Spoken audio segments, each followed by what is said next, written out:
J'accueille la lumière divine et je m'ouvre de l'intérieur pour la recevoir.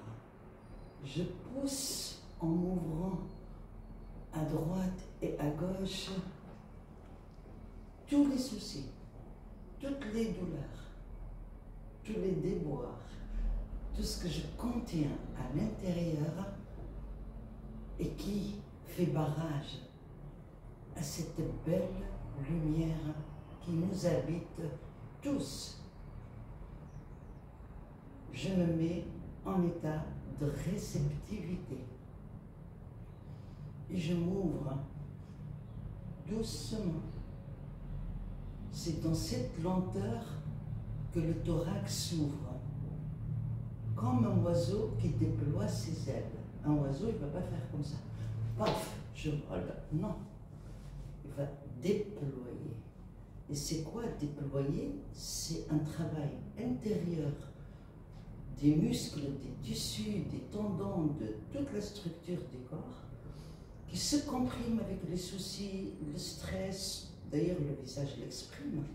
Plus tu as un visage qui fait ça, et plus tes tissus intérieurs font ça aussi. Excusez-moi. Et de ce fait, on va faire les exercices de l'oiseau. Et alors, il n'y a pas beaucoup de choses à faire de l'extérieur, tout se fait de l'intérieur. Ça, c'est mon corps, avec mes sens, mes yeux, mes oreilles, ma bouche, mes mains, ma peau. Et de l'intérieur, je fais ouvrir le corps, droite et gauche. Si je fais rien avec les mains, je peux. Je me mets droite et j'essaie d'ouvrir.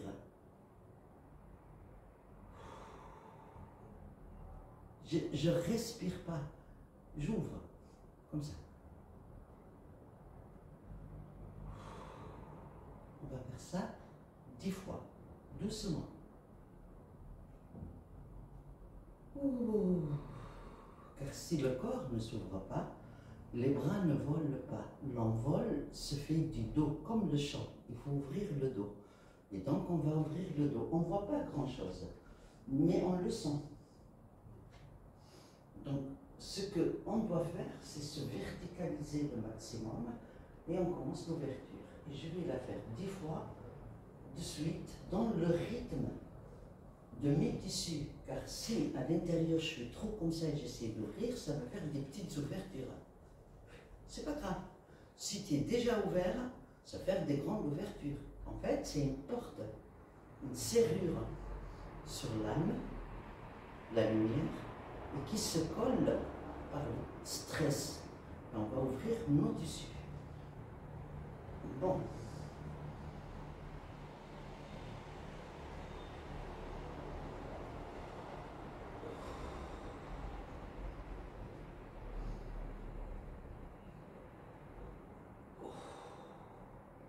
On ne prend pas l'air, on ouvre. Ouh. Ah, ça fait du bien. On pousse même avec la mâchoire. On ouvre ici aussi. Et ça fait mal, mais en même temps, ça retresse les pectoraux de l'intérieur.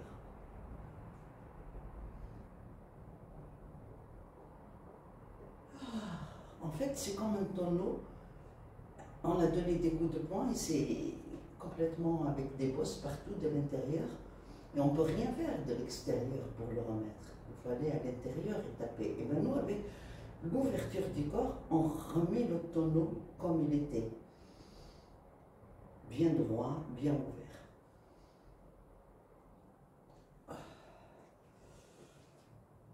Ouvrez.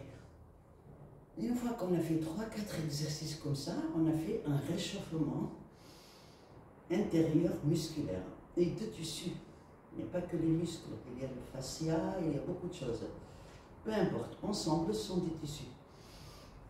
Et maintenant, le deuxième exercice, on va tourner les bras comme ça pour les coller sur le corps et on va faire des exercices le plus lent possible pour ouvrir le thorax et le corps. La bouche s'ouvre toute seule. Et on ferme gentiment. Et on sent que tout le corps à l'intérieur s'ouvre.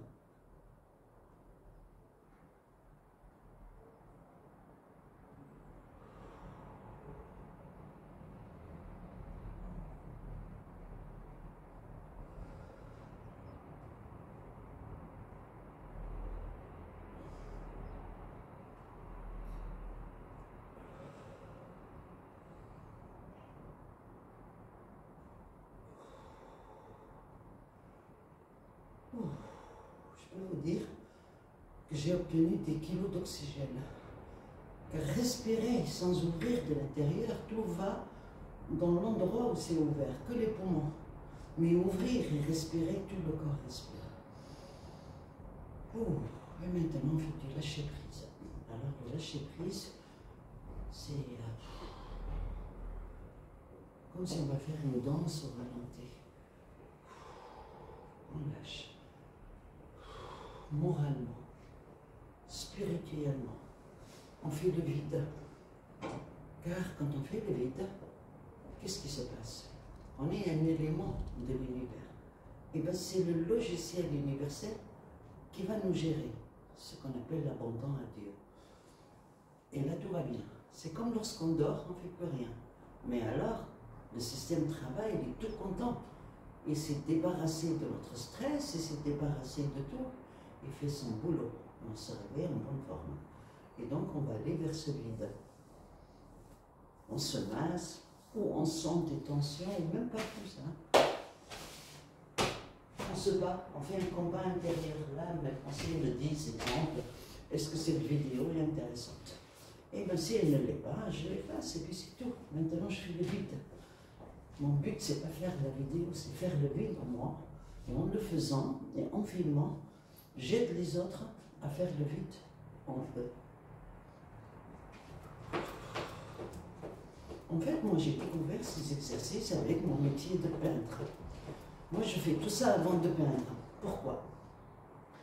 Car ce qui compte pour moi dans une peinture, c'est que je suis dans le vide. Je ne peins pas ce que je pense. Et je veux recevoir quelque chose que je ne connais pas. C'est pour ça que je suis dans l'abstrait.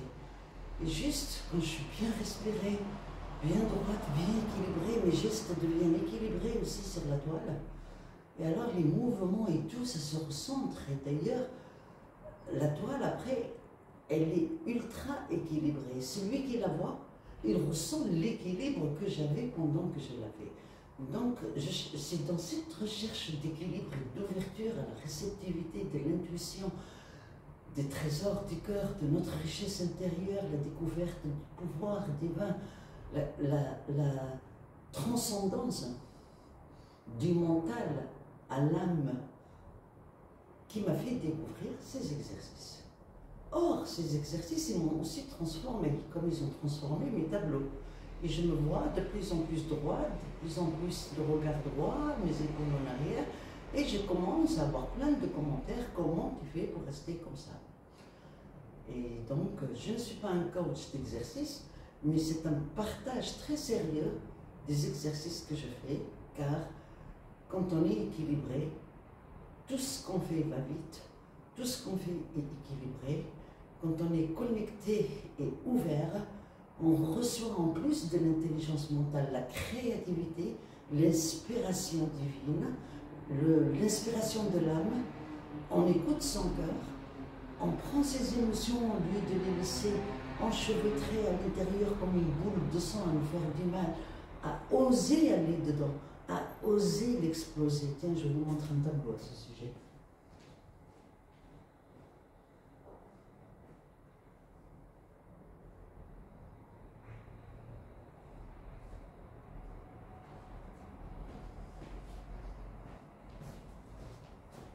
Voilà.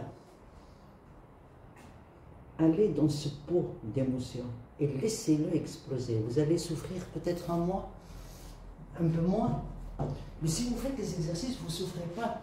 Parce qu'au moment où je rentre dans la blessure, exemple, une trahison très douloureuse, exemple, ou un viol, ou je ne sais quoi, ça fait très mal, mais plus je le garde, plus ce mal, il va gérer ma vie.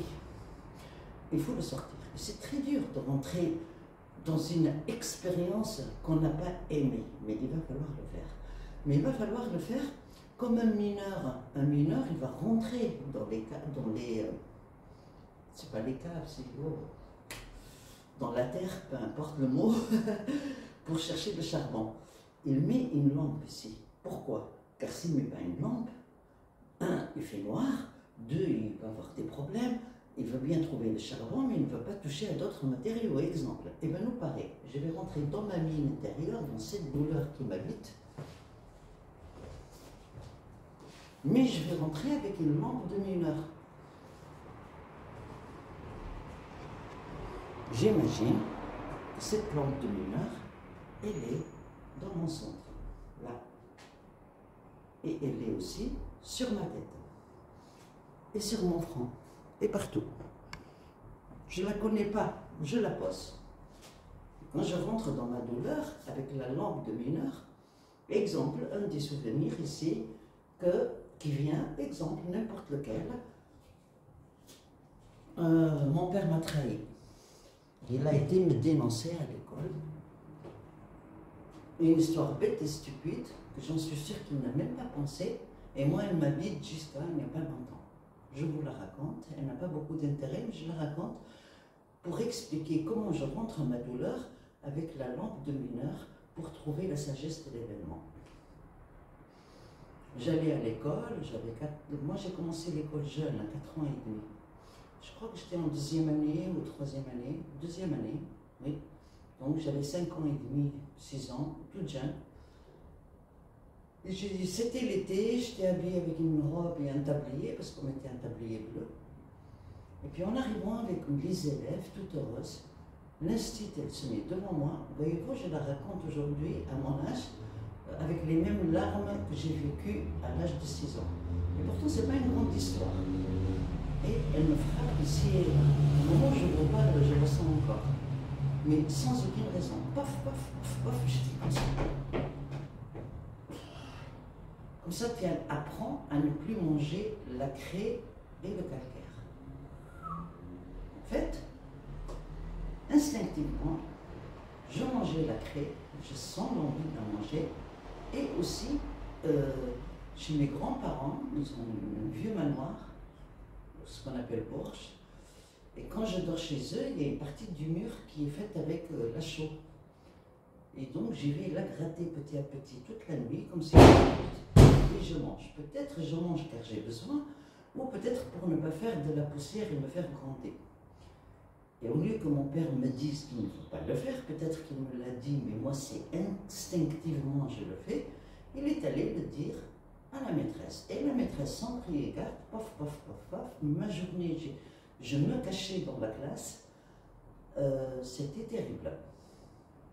Ok, donc voyez-vous, c'est un souvenir que même maintenant, après tout le travail que je fais sur moi et des milliers de tableaux, toujours il est présent, car c'est une injustice, c'est une trahison.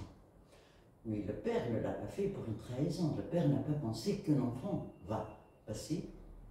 Si, tout se joue à l'enfance, c'en est une, mais la lampe de mineur dit ce que je viens de dire. Mon père n'avait pas l'intention ni de me trahir. Pour lui, c'était, il a eu peur que je mange la chaux et il voulait me protéger. Mais il ne savait pas non plus que la maîtresse va me donner des claques comme ça sans m'expliquer. Peut-être qu'il a compté sur la maîtresse pour qu'elle m'appelle à part et qu'elle m'en parle. Donc, voyez-vous, avec la lampe du mineur, je pardonne et je comprends l'intention de mon père. Je blâme la façon que l'institutrice l'a faite, mais je ne peux pas non plus, parce que peut-être qu'elle était fatiguée. Voilà, là on rentre dans les valeurs compassion, indulgence, mais on ne finit pas avec ça. On finit, une fois qu'on a sorti un souvenir, on finit avec ça, on dit maintenant, il est parti, je vois que nous, les humains, tous, on est conditionnés, un par les douleurs, l'autre par un souci d'éducation, que chacun, on est comme ça, on est déjà pollué, et il va falloir qu'on ne tient pas dans le cœur les défauts de l'autre, car nos défauts, parfois même, sont plus grands que ceux de l'autre. Très bonne journée.